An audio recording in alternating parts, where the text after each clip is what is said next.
साल की आखिरी शाम शहर पर धीरे धीरे उतर रही थी। सड़कों पर रोशनियां सज चुकी थीं, दुकानों के शीशों पर हैप्पी न्यू ईयर चमक रहा था और हवा में ठंड के साथ एक अजीब सी उम्मीद घुली हुई थी। लेकिन सिया के कमरे में सब कुछ शांत था। वह खिड़की के पास खड़ी नीचे आती जाती गाड़ियों को देख रही थी। हर गुजरती कार जैसे बीते साल की किसी याद को साथ लिए जा रही थी। यह साल उसके लिए आसान नहीं था। प्यार था लेकिन अधूरा, रिश्ता था मगर टूटकर। टेबल पर रखा मोबाइल अचानक चमका। एक मैसेज, मैं आ रहा हूं। सिया की सांस एक पल को अटक गई। नाम देखने की जरूरत नहीं थी। वह जानती थी यह आरुष ही हो सकता है। दरवाजे की घंटी बजी। उसने दरवाजा खोला तो सामने वही खड़ा था।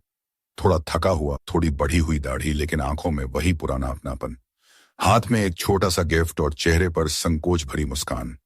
नए साल से पहले तुमसे मिलना जरूरी था, आरुष ने कहा। सिया ने कुछ नहीं कहा, बस एक कदम पीछे हटी, जैसे रास्ता ही नहीं दिल भी खोल रही हो। कमरे में वही पुरानी खुशबू थी। दोनों कुछ देर तक चुप बैठे रहे।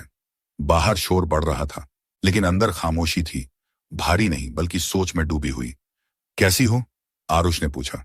ठीक, खुद को संभालना सीख लिया है, सिया ने हल्की मुस्कान के साथ कहा। आरुष की आंखों में दर्द झलक गया। काश मैं तब इतना मजबूत होता। सिया उठकर बालकनी की ओर चली गई।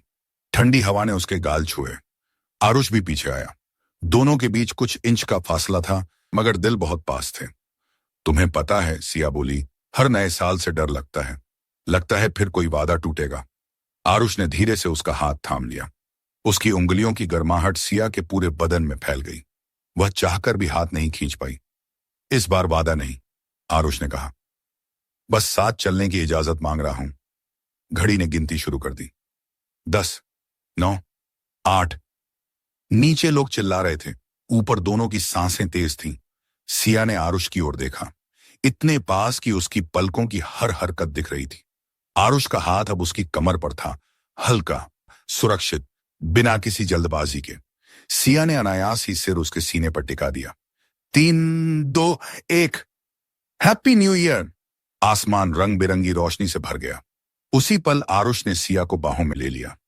यह आलिंगन कोई जोश नहीं था, यह भरोसा था, अपनापन था। आरुष ने उसके माथे पर होंठ रखे, फिर गाल के पास ठहर गया।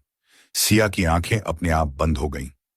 उसने महसूस किया कितने महीनों बाद वह किसी की बाहों में सुरक्षित थी। अगर फिर डर लगा तो, सिया ने फुसफुसाया, तो मैं यहीं रहूंगा। आरुष ने उसके बालों में उंगलियां फेरते हुए कहा। भागूंगा नहीं। वे सोफे पर आकर बैठ गए। सिया का सिर आरुष की गोद में था। उसकी उंगलियां सिया के बालों में धीरे धीरे चल रही थीं, जैसे हर उलझन सुलझा रहा हो। सिया ने उसकी शर्ट को हल्के से पकड़ा, जैसे यह यकीन करना चाहती हो कि वह सच में यहां है। रात गहरी होती गई, बातें कम होती गईं, एहसास ज्यादा। कोई जल्दबाजी नहीं थी, बस साथ बैठना, एक दूसरे की धड़कनें सुनना। शायद, सिया ने कहा, यह साल अलग हो। आरुष मुस्कुराया, क्योंकि इस बार हम भाग नहीं रहे। बाहर पटाखों की आवाज थम चुकी थी। शहर सोने की तैयारी कर रहा था। और सिया को पहली बार लगा, नया साल सिर्फ कैलेंडर नहीं बदलता, कभी कभी जिंदगी का तरीका बदल देता है। नया साल आ चुका था और इस बार प्यार ठहरा हुआ था, यही इसी पल में।